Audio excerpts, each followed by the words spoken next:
Hey friends, I was just text messaging the person who has a restraining order on me, and it says delivered, but every once in a while I try to call that number and it just goes to nowhere, so I don't know what the fuck's going on. It might not even get through to them.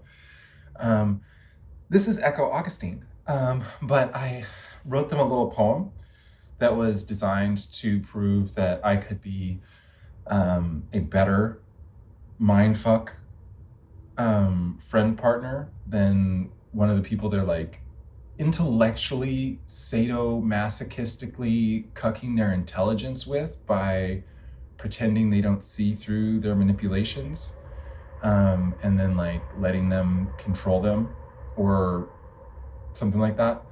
um, it's probably more like they're just a pathetic loser, and it's kind of like, oh, I feel so bad for them, and I'm going to turn that into wanting to hype them up instead of this really amazing lady that needs a hug because, God, I want them so bad in my guts, dude. Deep down here, in here, when I talk from here, all I want to do is marry that lady for being so brave.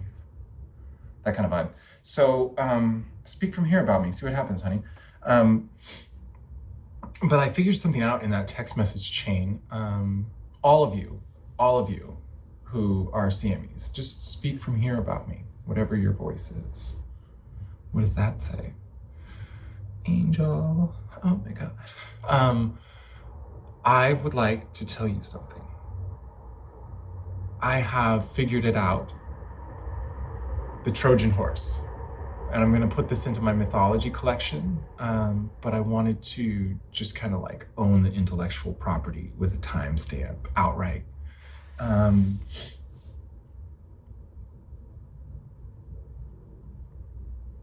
Helen was a very unique beauty, wasn't she? Oh no, you're gonna try and make Helen a trans woman too? Check it out, dude. She was a horse. There was no wooden horse. That doesn't seem right, does it? That couldn't be right.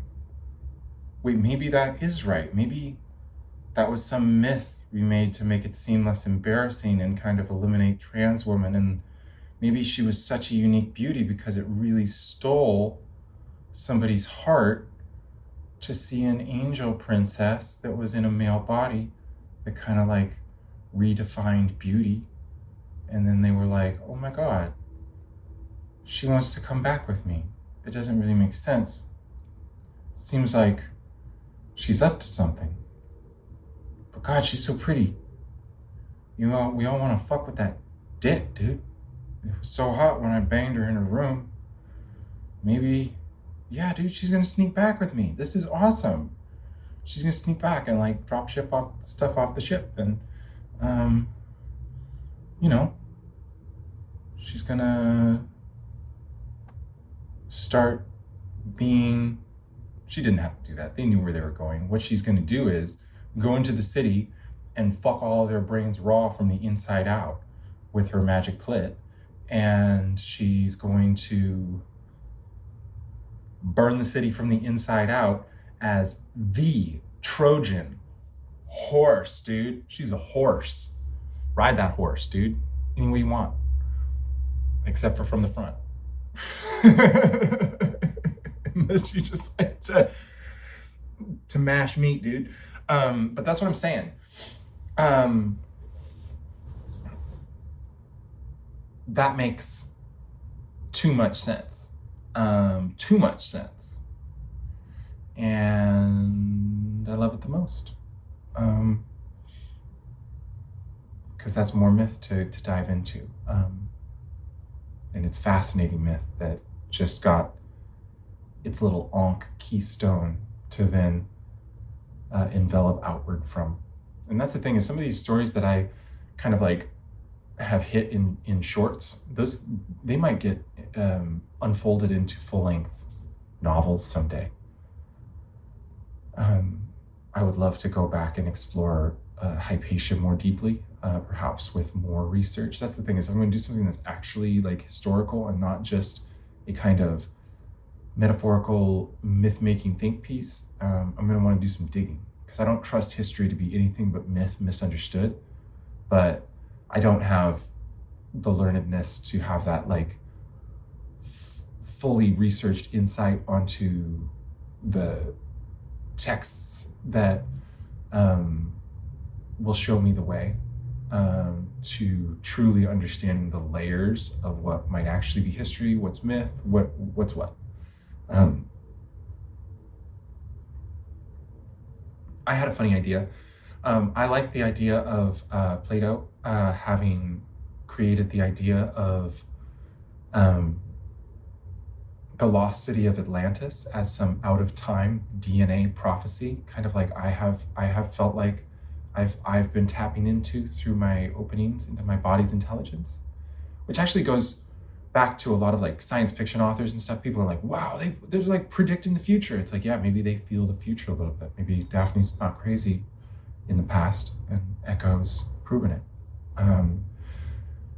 We're still forming pathways here. But that's the thing.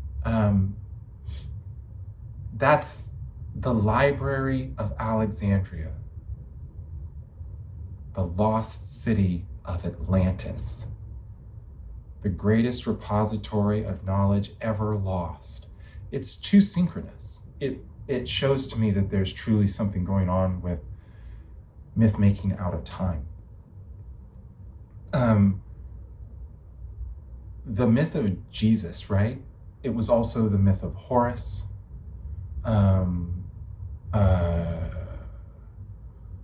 Right? It's like, is it Babylonian Horus? It's like something else. It's like they ripped some of the Jesus myth out of something else, and everybody knows that. And then they kind of like, Christians are like, what's whatever. But it's like, yeah, it's just like myth on archetypes made into something that's represented as historical. But like, I had a thought. I wrote Mary and Jesus, right? And then I've been talking a lot about Shakespeare as like a kindred spirit, as someone who I believe is a writer of English from a schizophrenic perspective. And that the person who is there accredited with him in history now, but there's kind of a mystery to and a blank space for is somebody who was like coalescing his magic.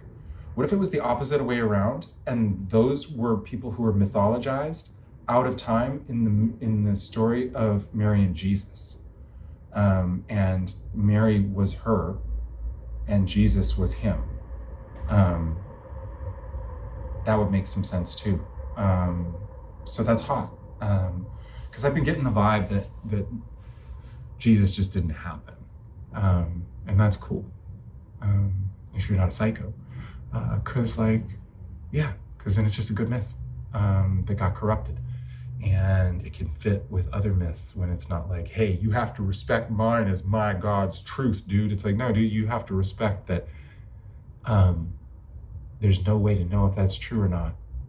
No way. With the regurgitations through history, there's no way. It doesn't matter if you go join the Masons and get their secret. You know what their secret is? The mystics are right, everything's one.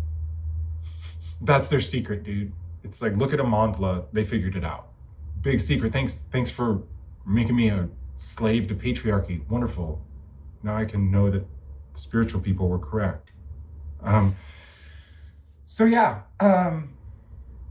Let's get Swifty up in here, because I'm going to be writing Time Destroys Everything Chapter 3, and I'm super stoked. Gengar's here. Can you imagine me in this shirt without my pants on? Oh, what a vibe. All right, we'll see you all later. Okay, have a good one.